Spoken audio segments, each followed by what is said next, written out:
Hey fellas, thanks for tuning in today. Just got a few thoughts I'd like to share with you. I recently had my South African men's group online, which was really good, really cool to see with the fellas. Really miss a lot of aspects of South Africa, not least my buddies that I've left behind there, so, and my family obviously. But I wanted to share some of the thoughts that I was talking about in the men's group that we had. So I'm just going to start with a couple of verses from scripture. First one is 1 Corinthians chapter 15 verse 58. It's big chapters in Corinthians. And it says, "Therefore, my dear brothers and sisters, stand firm, let nothing move you. Always give yourself fully to the work of the Lord, because you know that your labour in the Lord is not in vain." I haven't got my glasses today, so hoping I could see this right. So anyway, next verse is Galatians chapter 6 verse 9. Let us not become weary in doing good, for at the proper time we will reap the harvest if we do not give up. If we do not give up, we're going to reap the right kind of harvest. I like the sound of that one. Now these verses, I believe that they're kind of relevant to all of us, whether it be young or old, male or female. As followers of Jesus, they're relevant to all of us. But I think that they have a special weight for us as men, because we're called to be leaders. We're called to be leaders of our home, leaders in the workplace, leaders in the world. So I think these verses have a particular meaning to us. A couple of scriptures to start things off, but I've got a little quote here that I want to share with you as well. It's by a guy called Aristotle. I'm sure you've all heard of him. He says, "We are what we repeatedly do. Excellence then is not an act, it's but a habit." We are what we repeatedly do. Excellence then is not an act, but a habit. Excellence is not an act, not just something you put on for a moment. It's a habit.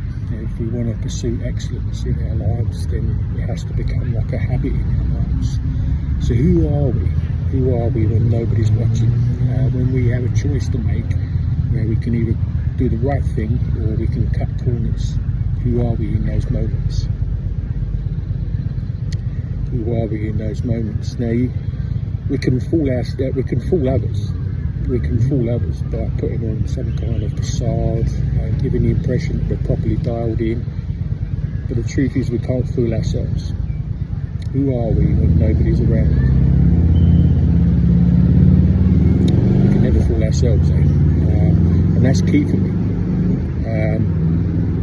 I look at my life and I know that I've made mistakes, I've made poor choices, and sometimes I sit down and I reflect, and when you reflect in yourself, you've always got to be a scientist rather than a judge. You're learning something, you're looking to learn something, but putting that into practice isn't always easy for me, and I look at my life and my conscience weighs heavy sometimes, and I've just got regrets. I know I've done some great stuff and had some great experiences, but some of the moments where it would have really counted, I feel like I've taken the wrong route, I've cut corners, and so I've got a few regrets there. Who are we when nobody's around, right? And that little voice in my head saying, "You shouldn't have done that," or "You should have done this." We don't need to be living with regrets. As men of God, as followers of Jesus, I think it's right to say, especially being the fact that we are called to be leaders, we need to discipline ourselves. We need to live with honour and integrity, and not just to put on a show for other people. That's the very least that we should be demanding of ourselves, especially when our mind starts to look for what is easy. We need to demand of ourselves that we don't just take the easy path, that we take the right path. And that's a challenge for me. I'm not saying I've got it sewn up in a bag, but I've determined more and more to try and make the right choice rather than the easy choice. And the reward is my own self-respect. I'm able to look in the mirror and without hesitation kind of look at myself and think, I'm a work in progress, but I'm seeking to be a man of honour, a man of honour. I think that's a good way to put it.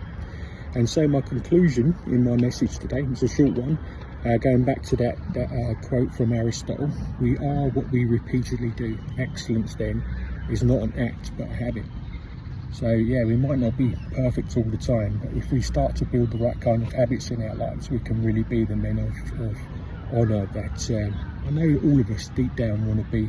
We're men, we're followers of Jesus, we're leaders, and I know that those of you that are watching that I know, you want to be that man of honour. So what are we repeatedly doing? What are we really repeatedly doing? Does the things that we're repeatedly doing, does it leave us with peace?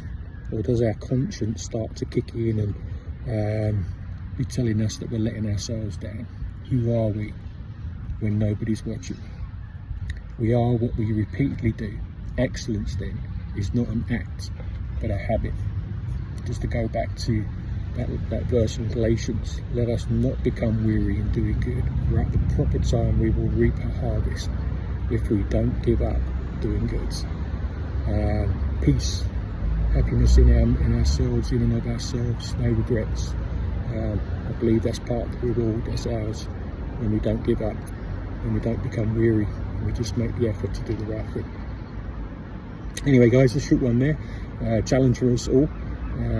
Yeah, thanks for tuning in today. If you like this video, just give it a thumbs up, and yeah, subscribe. I've got over 50 subscribers now, which is pretty cool, because that means I can start doing some live videos, so I've got to really think about how I'm going to do it. But yeah, so watch this space. I might be doing some live stuff soon, which would be really cool, because people can comment and we can have almost like a dialogue.